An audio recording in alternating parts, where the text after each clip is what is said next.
Hello and welcome back to another episode of Coffee at College. Very casual vibes today. It's about to start pouring outside and we're just going to take it slow and dive into the topic. What happens if you don't know what it is you want to study? Very common question I get from teenagers who are applying, who want to know what should they major in, and if they do major in something, then will they now be forever and ever committed to that career path, and what happens if later down the line they don't like it? Well, simply put, first, before we even get started on ways to explore, I want to point out that no, you are not bound to any kind of career path just because you chose a major.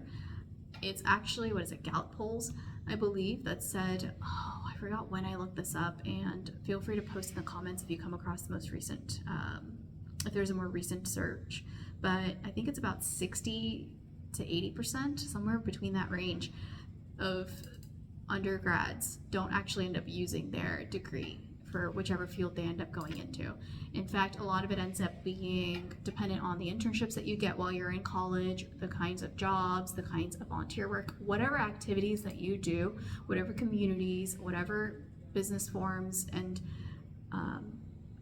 specialties, like let's say marketing or whatever it might be, that you decide to focus on, chances are you're probably going to be working in that field to start, just so you get some experience. So I want to start off with saying that your major, unless you're going to be an engineer or something, chances are you probably need further education, or you just may not end up working in the major that you are in. So less stress there, okay? It's not the major that you apply for and get into that matters so much as what you do while you're at university. This is the same thing I tell my students. You have to make sure you stay busy outside the classroom. You have to explore, find the internship opportunities, the jobs, the volunteering, even if it's volunteering for free for somebody you admire. Show them that you can provide value to what they are currently working on, and then ask if they would be willing to bring you on, that kind of thing. There's a specific approach for that. Don't simply just cold email and bombard the people you admire asking for opportunities.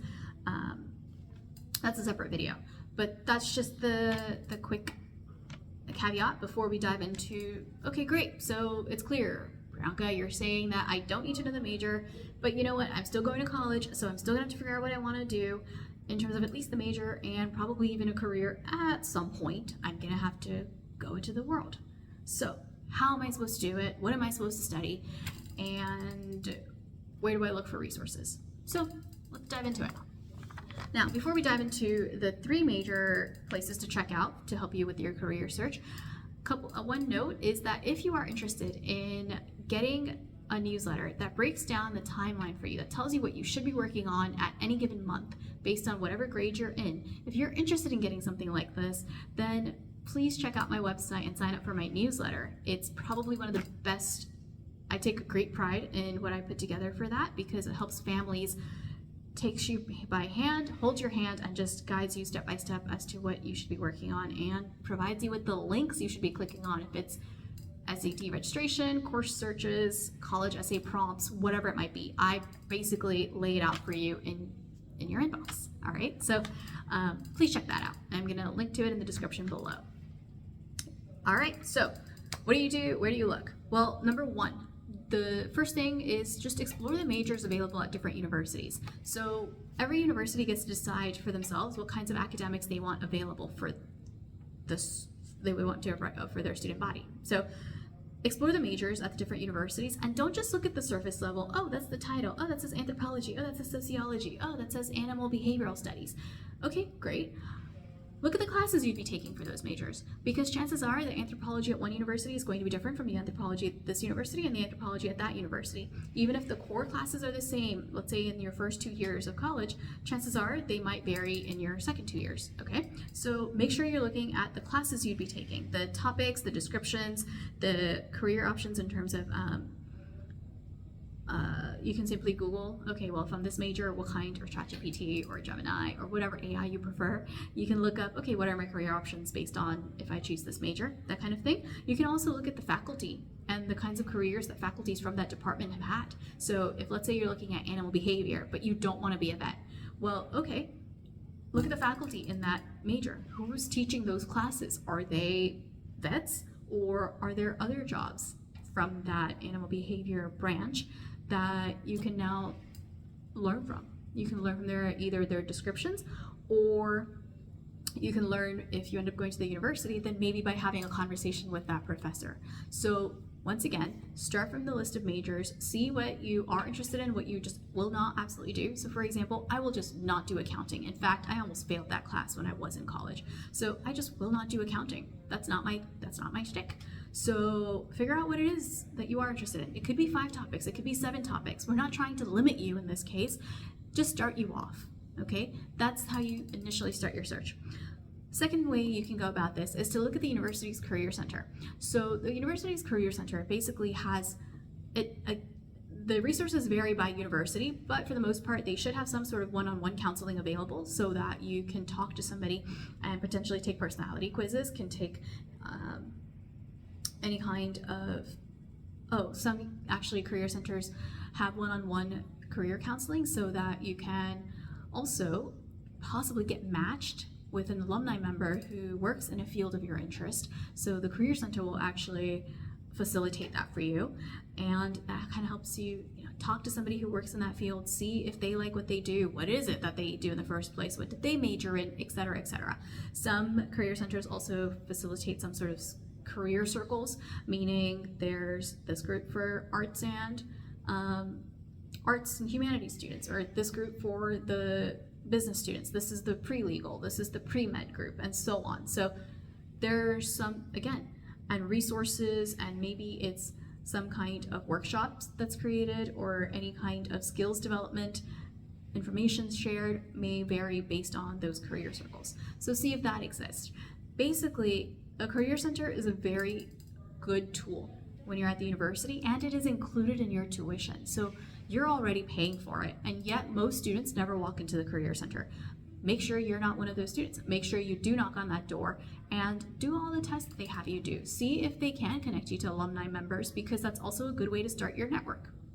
Okay, so that's your second way. So once again, recap, first way was to explore the different majors that are in your university, and then the second is to check out the career center and see what's available for you there.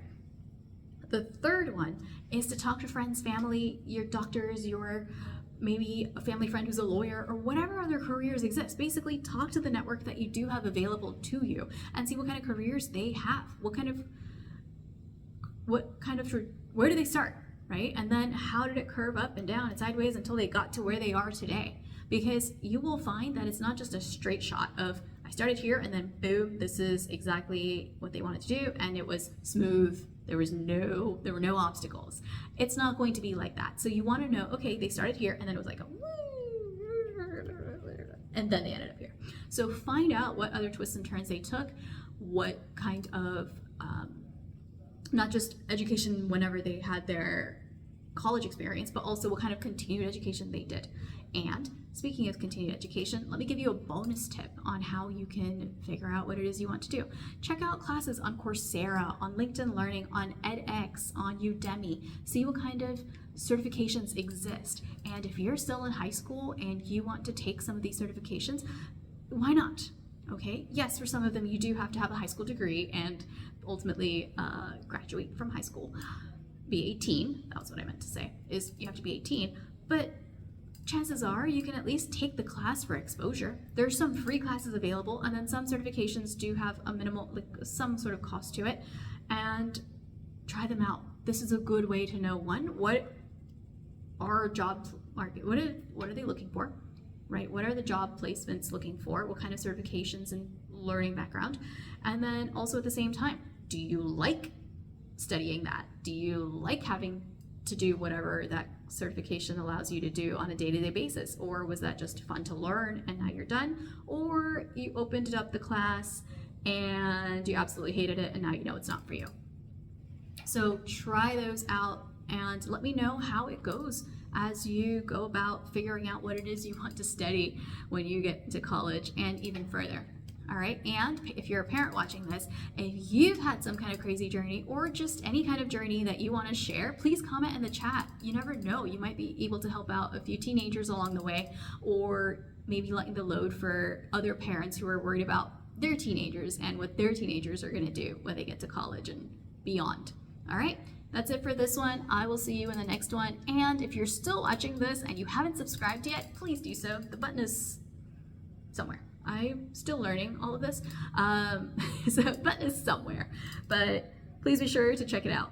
And I'll also post a few links in the description below to help you kind of navigate all of this. So good luck, check these resources out, and let me know if you have any questions in the chat, and be sure to sign up for my newsletter.